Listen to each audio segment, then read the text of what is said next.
पूरे एक्ट की जी श्रीकांत ने वाट लगा दिया। कैसी वाट लगाया? अब देखो, ये जो नटराज होटल है आरटीओ ऑफिस के पास, वो हमारी प्रॉपर्टी है, मेरी बीवी के नाम पर, जिसका मैंने जीपीए लिया हूं। सीधा कंपाउंड वॉल तोड़ दिया उनके। ये क्या किम जोंग हो गया नॉर्थ कोरिया का?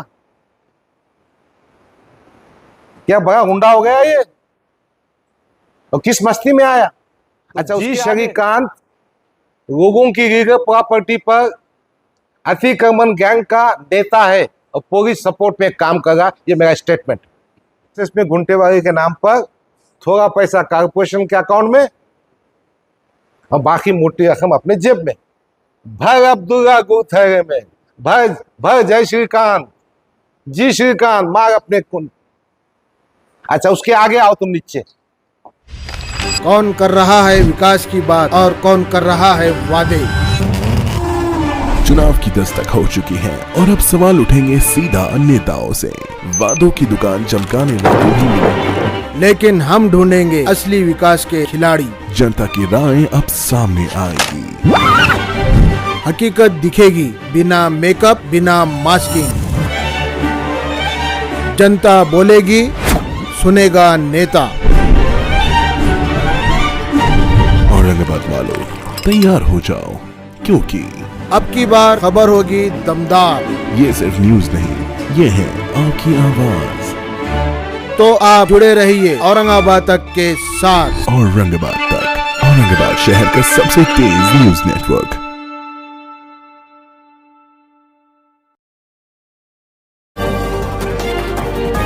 मैं सबसे पहले तमाम पत्रकार बंधुओं का,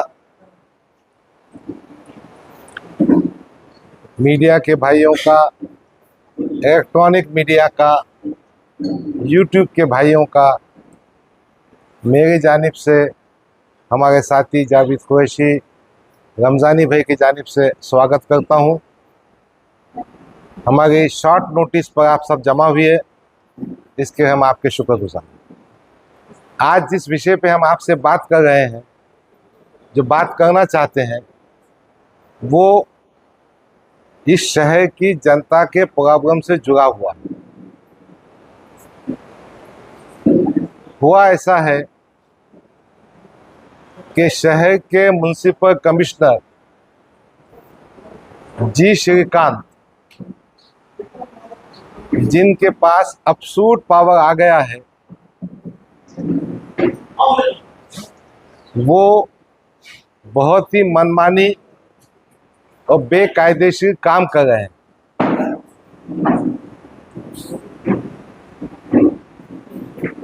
पॉलिटिकल साइंस में एक सेंटेंस है, अब्सोल्यूट पावर करप्ट्स अब्सोल्यूटली। उनके पास जो पूरी ताकत आ गई है, कॉर्पोरेशन की बॉडी नहीं है, और जब आदमी सत्ता के नशे में होता है तो कायदे कानून की धज्जियां उड़ाता है। सबसे पहले मैं आपकी तवज्जो, आपकी बातें एक मैं पेश करना चाहता हूं। भारत की पार्लियामेंट ने 2013 में एक एक्ट पास किया था। वो एक्ट ऐसा था, right to fair compensation and transparency in land acquisition, rehabilitation and resettlement act 2013। आमतौर पर एग्जीक्यूटिव्स जो होते हैं, जो ब्यूरोक्रेट्स होते हैं, वो सत्ता की कुर्सी पे बैठते हैं, मनमानी करते हैं, स्पेशली जब वो जमीन का एक्विजिशन करते हैं। तो उसको कंट्रोल करने के लिए ये सेंट्रल गवर्नमेंट ने एक्ट बनाया था। वो एक्ट का जो प्रीएम्बल है, कोई भी जब एक्ट होता है उसके ऊपर प्रीएम्बल होता है, कि एक्ट का उद्देश्य क्या है, एक्ट का मकसद क्या है। ये प्रीएम्बल अंग्रेजी में थोड़ा सा 1-2 मिनट पढ़ के सुना देता हूं। An act to ensure in consultation with institutions of the local self-government and the Gram Sabha established under Constitution a humane यानी मोहब्बत का, इंसानियत का, participative, informed and transparent process for the land acquisition of industrialization, development of essential infrastructure, road बनने की बात, facilities and urbanization with the least disturbances to the owners of the land, जो जमीन के मालिक है उनको डिस्टर्बेंसेस कम से कम होना, and the other affected families, and to provide just and fair compensation to the affected families whose land has been acquired or proposed to be acquired and are affected by such acquisition,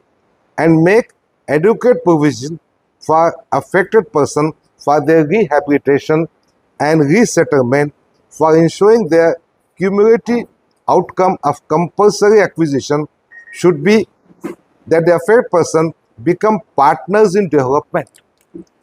इसका जो basic object है कि जिनकी जमीन आप acquire कर रहे हैं वो डेवलपमेंट के प्रोसेस में पार्टनर बन जाना, ये पूरे एक्ट की जी श्रीकांत ने वाट लगा दिया।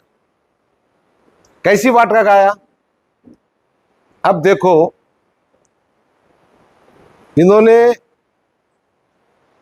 इंक्रोचमेंट, अतिक्रमण हटाने की बात कही, इन्होंने रोड वाइडनिंग की बात कही।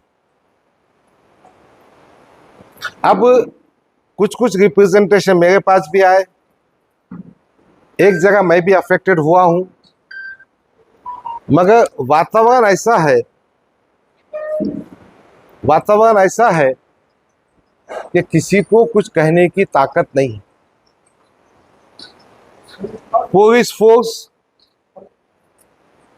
अच्छा उस पर सोने पे सुहागा यह है, पत्रकार लोग भी देखते हैं, हम भी देखते हैं, ऐसा मालूम होता है तो हिंदुस्तान की आर्मी एक सर्विसमैन औरंगाबाद की जनता के खिलाफ महास पे जुटे हुए।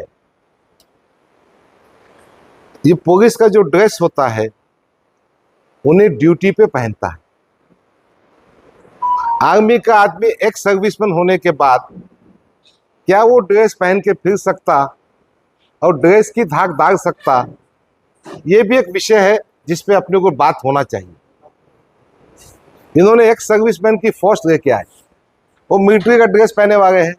अब मुझे जैसा आदमी को देख के डर जाता, फौज आ गई तो उनके साथ में 50 बुलडोजर, पुलिस का फोर्स, और फिर धर्म से ये बिल्डिंग तो वो बिल्डिंग तो वो बिल्डिंग तो। एनक्रोचमेंट अगर रोड पे हुआ है, पब्लिक प्लेस पे हुआ है, पब्लिक रोड पे हुआ है, उसको आप हटाइए। मगर रोड वाइडनिंग के नाम पर जो प्रॉपर्टी को आपने अक्वायर नहीं किया है, एक्विजिशन की नोटिस नहीं दी है, उसकी प्रक्रिया कैसी है साहब? उसका एक नोटिफिकेशन निकलता, वो नोटिफिकेशन के बाद लैंड एक्विजिशन डिपार्टमेंट को प्रपोजल जाता, प्रपोजल जाने के बाद जॉइंट मेजरमेंट सर्वे होता, जिसमें सिटी सर्वे लैंड रिकॉर्ड का आदमी, कारपोरेशन का आदमी, संबंधित आदमी, हर प्रॉपर्टी का तय होता कि आपकी इतनी जमीन हम अक्वायर कर रहे हैं। अब वो जमीन पे कोई स्ट्रक्चर बना होगा तो उसका मुआवजा देना पड़ता, जमीन की रेडिएटर से कीमत तय करना पड़ता, और वो टाउन प्लानिंग डिपार्टमेंट उसकी कीमत तय करने के बाद उसका अवार्ड निकलता। अवार्ड पास होने के बाद अगर मुझे ऑब्जेक्शन है तो मैं ऑब्जेक्शन में बात दाखिल करूंगा, मेरी आपत्ति बताऊंगा। अगर मैंने अवार्ड कबूल कर लिया तो फिर आप एक्विजिशन को आ सकते, कब्जे को आ सकते। अब मैं अपना इंस्टेंट केस बताता हूं। ये जो नटराज होटल है आरटीओ ऑफिस के पास, वो हमारी प्रॉपर्टी है मेरी बीवी के नाम पर, जिसका मैंने जीपीए लिया हूं। उन्होंने आए 35 मीटर की रोड है मानने हैं हमको, उसमें हमारी 165 फुट की दीवार बाउंड्री वाल उन्होंने तोड़ दिया। उसके बाद 18 से 20 फुट अंदर के पेवर ब्लॉक निकाल दिए। उसके बाद 5 झाड़ काट के फेंक दिए। तकरीबन 300 हमारे पॉट्स थे, वो निकाल के फेंक दिए। मुझे समझ में नहीं आया कि मेरी जमीन अक्वायर किए बगैर आप हमारी जमीन में घुस के तोड़फोड़ कैसा करते? आपको क्या अधिकार है? क्या आप अतिक्रमण करने वाले गैंग है? तो जी श्रीकांत लोगों की लीगल प्रॉपर्टी पर अतिक्रमण गैंग का नेता है और पुलिस सपोर्ट में काम कर रहा। ये मेरा स्टेटमेंट। और आईएएस ऑफिसर ने कायदे कानून का उल्लंघन करते हुए ऐसे एक्टिविटीज करना बहुत बुरी बात है। मैंने एक रिप्रेजेंटेशन दिया है। मैं जी श्रीकांत के दरवाजे पे नहीं जाऊंगा भीख मांगने को, जैसे नेता लोग जाके बात कर रहे उससे। अगर तू आईएएस ऑफिसर है, कायदे के चौकट में काम कर। हमारे पास के नेता जागे अदब से, सर ऐसा वैसा क्या अदब आया? जो कायदे का उल्लंघन करेगा उसकी कोई इज्जत नहीं। तो मैंने एक रिप्रेजेंटेशन दिया कि तुमने हमारी जमीन पर जो दीवार तोड़ी, जो 20 फुट तकरीबन 3000 स्क्वायर फुट का डैमेज किया, दरख्त तोड़े, उसका तू हमको कॉम्पेंसेशन दे और तेरी पॉकेट से दे। 10 लाख रुपए का कॉम्पेंसेशन मैंने उसको अपने तरफ से लेटर भेजा। वकील की भी क्या जरूरत है? अगर तुम हर आदमी को बोलेंगे हाईकोर्ट में जा, हाईकोर्ट की फीस कितनी है? और हाईकोर्ट में भी अपना केस सही तो पुटअप होना पड़ता। गवर्नमेंट का मामला, अच्छे अच्छे वकील है उनके पास, और कहीं ना कहीं एग्जीक्यूटिव्स को अच्छे वकीलों की मदद मिलती है। मैंने नोटिस दिया और मैंने क्या किया, अर्बन डेवलपमेंट सेक्रेटरी को खत लिखा, डिविजनल कमिश्नर को लिखा कि भाई ये आदमी अपनी पोस्ट का गलत इस्तेमाल करते हुए प्राइवेट प्रॉपर्टी पर इंक्रोचमेंट कर रहा, कायदे को फॉलो नहीं कर रहा, गैर कानूनी काम कर रहा, इसलिए इस पे डिपार्टमेंटल इंक्वायरी होना चाहिए। अब उसके बाद जब मैंने शहर में बहुत से लोगों से बात किया, ये हमारे साथी रमजानी भाई है, जावेद कुरैशी है, कुछ लोग नहीं आए, करीम कुरैशी साहब हैं, हबीब कुरैशी साहब हैं, अफसर खान साहब हैं, हमारे जमील खान साहब हैं। ये सब ने बोला डॉक्टर साहब तुम्हारा खुद का मसला नहीं है, उन्हें सब तरफ यही काम कर रहा। तो मालूम हुआ कि दिल्ली गेट में जो प्रोफेसर्स की सोसाइटी है, उनके सिटकों के लेआउट के प्लॉट है, परमिशन है ना, उनकी जमीन को अक्वायर किया रोड वाइडनिंग में, सीधा कंपाउंड वॉल तोड़ दिया उनके। ये क्या किम जोंग हो गया नॉर्थ कोरिया का? क्या बड़ा गुंडा हो गया ये? और किस मस्ती में आया? अच्छा, उसके आगे अब मैं रियाज किरमानी से बात किया, हमारे साथ में थे कल शाम में। उसके आगे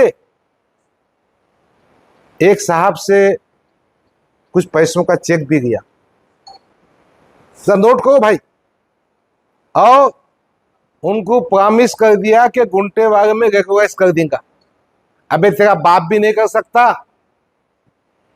वो जो है हेरिटेज दिल्ली गेट मॉन्यूमेंट में आता, उसके लिए archaeological survey of India heritage committee का होना। देखो ये सागर ग्रेट सागर होटल है जहां हम खाना खाते, कभी आप भी खाए होंगे। वो एक मंजिल के ऊपर जा सकी क्या? देखो काले दरवाजे के पास बोमन नाना भाई का बंगला है, बन ही नहीं सका। कलेक्टर ऑफिस के मकान के पास रंगीन दरवाजे के सीधे हाथ पे प्रेरणा ट्रस्ट है, उसकी इमारत नहीं बन सकी। तो जो आर्कियोलॉजिकल मॉन्यूमेंट है उसके 100 मीटर तक कोई बांधकाम नहीं होता। उसके बाद जो होगा ग्राउंड फ्लोर और 200 मीटर पे कुछ तो भी होता। यानी कायदा कानून क्यों गया? अच्छा, उसके अंदर की रिपोर्ट यह है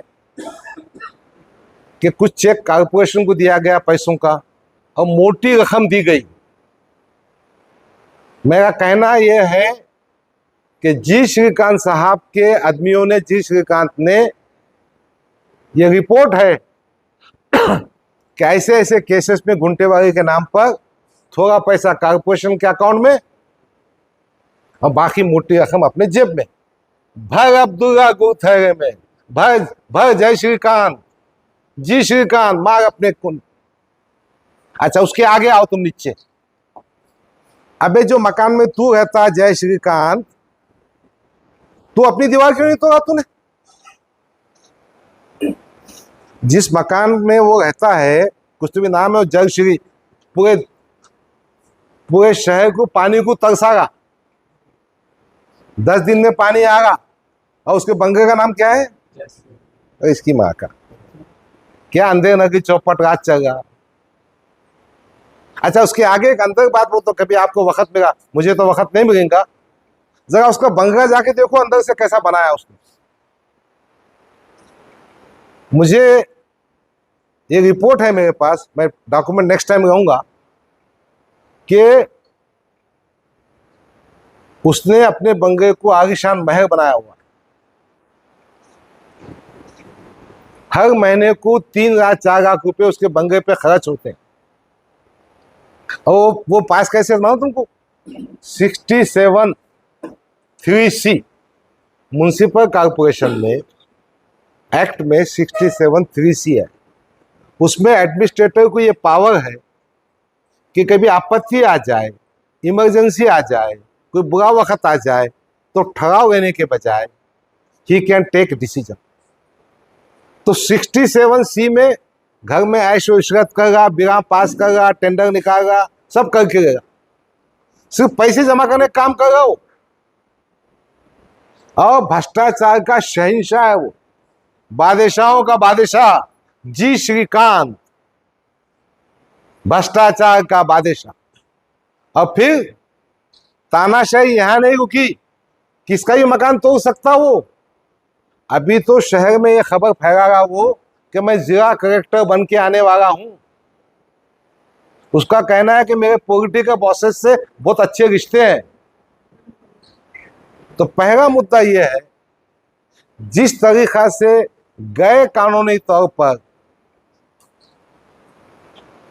कायदे की प्रक्रिया को दबाते हुए नहीं लोगों के मकानों को तोड़ा है, उन सब को मेरा आपके माध्यम से विनती है कि वो सब निवेदन करें और जी श्रीकांत से पैसे वसूल करें। और मैंने मेरे निवेदन में लिखा हूं कि मैं पुलिस कमिश्नर के पास जाकर पुलिस स्टेशन में तकरार भी देने वाला। मेरी प्रॉपर्टी फ्री होल्ड है, मेरी प्रॉपर्टी में कोई घुस के नहीं आ सकता। दीवार तोड़ना तो बहुत दूर की बात है, पेवर ब्लॉक निकालना बहुत दूर की बात है। तो ये गुंडागर्दी कहीं ना कहीं फौजदारी गुनाह में आती है। तो जिन जिन लोगों को अफेक्ट हुआ है उनसे मेरी प्रार्थना है कि आप डरिए मत, घबराइए मत। मैं और मेरे साथी आपके साथ खड़े हैं। जी श्रीकांत से कॉम्पेंसेशन भी लेंगे और फौजदारी मुकदमा भी दायर करेंगे। ये बात आपके सामने कहना। रही दूसरी बात, अब ये गुंटेवाली का बहुत फंडा चलेगा। अब देखो, जो लोगों ने गुंटेवाली में 100% पैसे भरे, बेचारे ईमानदारी से नियम के पालन करने के लिए, अब 50% कर दिया। हमारा मांग यह है कि जिन्होंने 100% पहले भरे थे ईमानदारी से, उनके 50% वापिस करो। दूसरी बात जो मैंने मालूमात लिया हूं कि जो मकान गैर कानूनी होता है उसको जो प्रॉपर्टी टैक्स लगाते हैं वो दुप्पट लगाते हैं। अब जिसकी गुंठेवारी हो गई वो नियमित हो चुका है, उसको रेगुलर टैक्स लगाना चाहिए, दुप्पट टैक्स लगाना चाहिए। आज भी जिनकी गुंठेवारी हो गई उनका डबल प्रॉपर्टी टैक्स भी चल रहा है। आधुनिक सिस्टम तो बहुत है इनके पास, मगर कंप्यूटर से जनता को फायदा करने की कोई बात नहीं है। मेरे पास बहुत से इश्यूज हैं, जो सबसे अहम इशू ये है कि इसने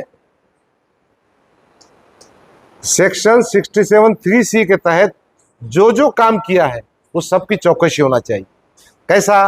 फर्स्ट को रास्ते पे बारिश से दरख्त गिर गया, कहीं ड्रेनेज चौक हो गया, कहीं एकदम पानी की स्केर्सिटी हो गई, कुछ भूकंप आ गया, उस वक्त इस्तेमाल करना चाहिए। ये पट्टा तो खुद के ऐश के वास्ते नैपकिन मंगागा, ये मंगागा, वो मंगागा। तो मेरा ये कहने का है कि जी श्रीकांत के बारे में हम गवर्नमेंट से मांग करेंगे, हम डिपार्टमेंट से मांग करेंगे, डिपार्टमेंट बोलो तो पुलिस नहीं, अर्बन डेवलपमेंट डिपार्टमेंट से, कि इसके पूरे भ्रष्टाचार की चौकसी होना चाहिए। इसके गैर कानूनी जितने काम इसने किया उसकी चौकसी, तो सजा मिलना चाहिए। हम चाहते हैं इसका ट्रांसफर ना किया जाए, इसको सस्पेंड करके चौकसी करके दूध का दूध पानी किया जाए।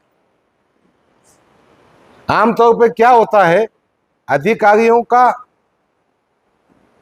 और जो शासन में बैठे उनकी वाटाघाटी होती है। अगर शासन में बैठे वाले मंत्री ये बताना चाहते हैं कि इनकी वाटाघाटी नहीं है, उन्हें चौकसी करना चाहिए, दूध का दूध पानी करना चाहिए। मैं हमारे पारक मंत्री जी से भी कहना चाहता हूँ कि भाई, आप शहर के पारक मंत्री संजय सिरसाट जी, आपके नाक के नीचे ये जो पुलिस कमिश्नर काम कर रहा है, क्या आपकी उसको सहमति है? अगर आपकी उसको सहमति है तो फिर हम आपसे कुछ नहीं कहेंगे। मगर आप ये कहना चाहते हैं कि कमिश्नर के गैर कानूनी अनलॉफुल एक्ट्स में आपका साथ नहीं है, तो आपने ताबड़तोड़ उसको सस्पेंड करके कार्रवाई करना चाहिए। हम अतुल सावे जी से भी कहना चाहते हैं, देखो इतना बुरा वक्त आया बम पे, उनकी पार्टी का होके उसको विधानसभा में भाषण करना पड़ा। भाई प्रशांत बम साहब से तो मेरा कहना है कि आप तो सत्ताधारी पार्टी के, भारतीय जनता पार्टी के एमएलए हैं, उसको अपनी बात विधानसभा में बोलना पड़ेगा। कार्रवाई क्यों नहीं होती भाई? और इसके बाद अगर महाराष्ट्र शासन ने जी श्रीकांत पे कोई कार्रवाई नहीं की तो हम लोक आयुक्त के पास जाएंगे, कोर्टों में जाएंगे, तो इसको अंजाम तक पहुंचाएंगे। मैं आपसे एक बात की और विनती करना चाहता हूं कि आप लोगों में बता दीजिए कि डरने की जरूरत नहीं, घबराने की जरूरत नहीं, आपको अपना अधिकार, अपना हक लेना चाहिए। अभी हमारी टीम ने तय किया है कि सियासत से हटकर,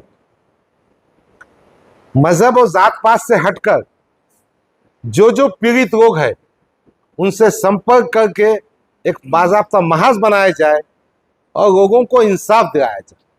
और हम आपके माध्यम से उन तमाम पीड़ित लोगों को अपनी ये बात पहुंचाना चाहते हैं कि अगर आपको दिखता है कि आप पे कॉर्पोरेशन के माध्यम से ज्यादती हुई है, अति हुआ है, एग्जीक्यूटिव एक्सेस हुआ है, तो आप हम में से किसी से भी संपर्क कीजिए। हमारे जमीर खान साहब बैठे हैं, फिरोज खान मूसा खान बैठे हैं, रमजानी खान बैठे हैं, हमारे जावेद भाई बैठे हैं। इन सब से आप बात करके अपना रिप्रेजेंटेशन दीजिए, हम करेंगे। रहे शहर में नागरिक सुविधा की बात, वो सुविधा कितनी अच्छी होती है उसके वास्ते भी हम संघर्ष करेंगे। तो हमने एक सर्वपक्षीय सब साथियों के साथ जो हम ख्याल है एक समिति बनाने का तय किया है, गठन करेंगे, फिर आपके सामने आएंगे। बघा यही कुछ बातें आपके सामने कहना था। मैं आपको मैंने जो निवेदन दिया है उसकी एक कॉपी देता हूँ। उस किस्म का निवेदन, उसमें हमने मांग की है कि इसकी डिपार्टमेंटल इंक्वायरी हो, इसको सस्पेंड करो, इसको सज़ा दो। तो मैं निवेदन काफ़ी आपको देता हूँ, मेरा पर्सनल निवेदन है वो, मगर सबका निवेदन बना के बाद में भी देंगे हम और सबको मदद करें।